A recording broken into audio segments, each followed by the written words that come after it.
بسم اللہ الرحمن الرحیم وجعلنا النهار معاشا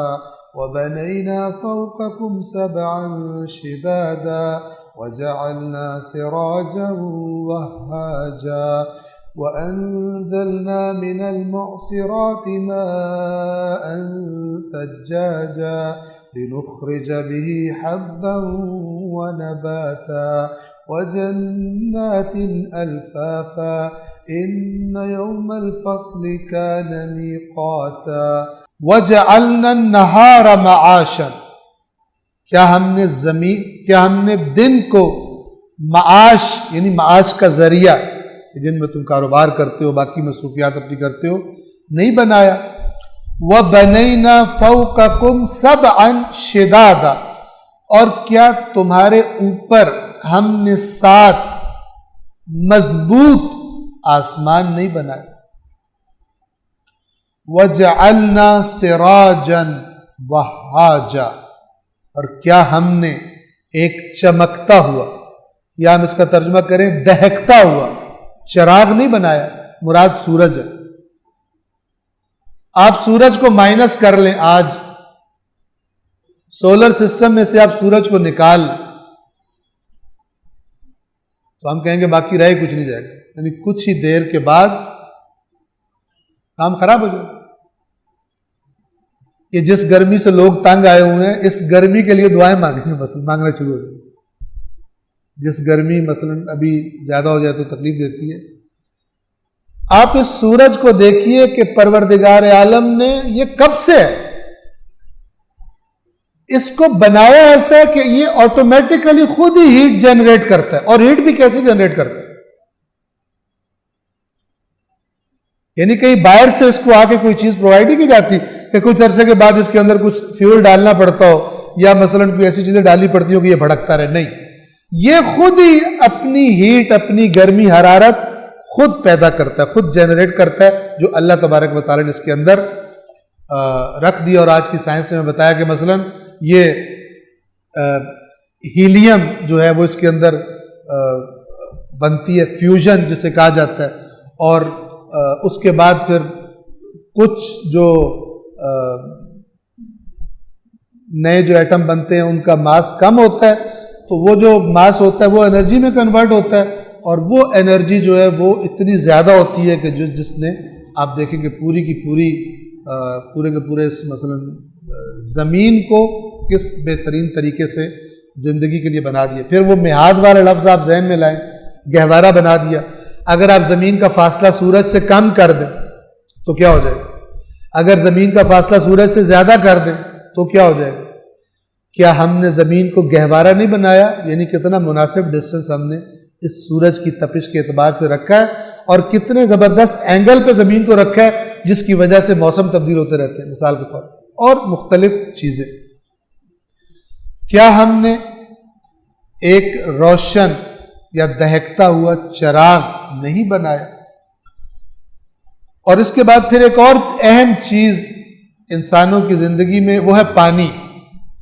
اللہ کا اس نظام کی طرف یہاں پر خداوند عالم اشارہ فرما رہا ہے کہ جس نظام کے تحت سمندروں کے اندر سے پانی اٹھایا جاتا ہے اور اس کو تقسیم کیا جاتا ہے زمین کے مختلف حصوں میں بادلوں کے ذریعے سے فرمایا وَأَنزَلْنَا مِنَ الْمُعْصِرَاتِ مَاءً ثَجَّاجًا کیا ہم نے نچڑتے بادلوں سے نچوڑنا کسے کہتے ہیں جیسے ہم کپڑا نچوڑتے ہیں تو پانی گرتا ہے اندر سے معصرات وہ بادل جن کو گویا نچوڑ دیا جاتا ہے تو پانی گرتا ہے کیا ہم نے ان بادلوں سے موسلادھار یعنی زبردست زیادہ مقدار میں پانی نازل نہیں کیا آپ اسی پروسیس کو دیکھیں کتنا منظم پروسیس ہے پانی کا بخارات ویپرز کی شکل میں اوپر جانا پھر بادلوں کی شکلیں اختیار کر لینا پھر بادلوں کا چل پڑنا آپ دیکھیں حالانکہ جہاں پر وہ بنے وہیں پہ برس جانا چاہیے وزنی ہو کر لیکن وہ چل پڑتے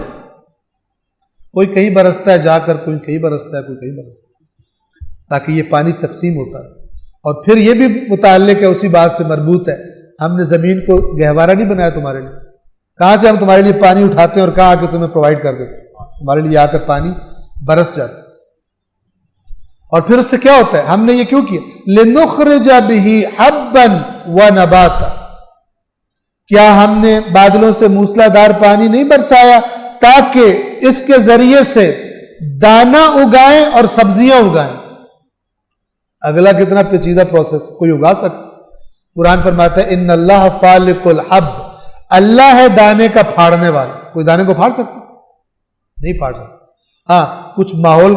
بنانے کے لیے کر سکتا ہے، لیکن دانے کے اندر سے پھاڑ کر پودا نکالنا یہ سب کو معلوم ہے کہ اللہ تبارک و تعالی کا کام، تاکہ ہم اس کے ذریعے، انہوں نے ترجمہ کیا غلہ، غلہ یعنی گندم وغیرہ کیونکہ اس کے دانے ہوتے ہیں، غلہ اور سبزیاں اگائیں، وَجَنَّاتٍ الْفَافًا، اور گھنے باغات کسی پانی کے ذریعے سے۔ اب دیکھیے یہاں تک یہ مثالیں دی، کیا ہم نے یہ نہیں کیا، یہ نہیں بنا؟ اس سارے نظام پر غور کرو،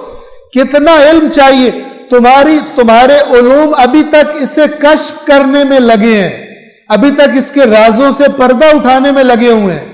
کہ زمین میں پانی گھس کر کیا کرتا ہے کہ پودے اگتے ہیں، سورج کی روشنی سے کیسے پتے استفادہ کرتے ہیں تاکہ غذا بنائے اپنی۔ تم تو ابھی جاننے میں لگے ہوئے ہو۔ جس نے یہ سارا کچھ بنایا اور یہ ساری تاثیر ان چیزوں کے اندر رکھ دی، وہ قیامت برپا نہیں کر سکتا۔ یہ ان چیزوں کی طرف اشارہ کرنے کی مراد ہے۔ ہم نے یہ سب کیا ہے، اگر اقرار کرتے ہو کیا ہے تو پھر جان لو ان یوم الفصل کان میقات، بے شک فیصلے کا دن مقرر ہے۔ صدق اللہ العلی العظیم۔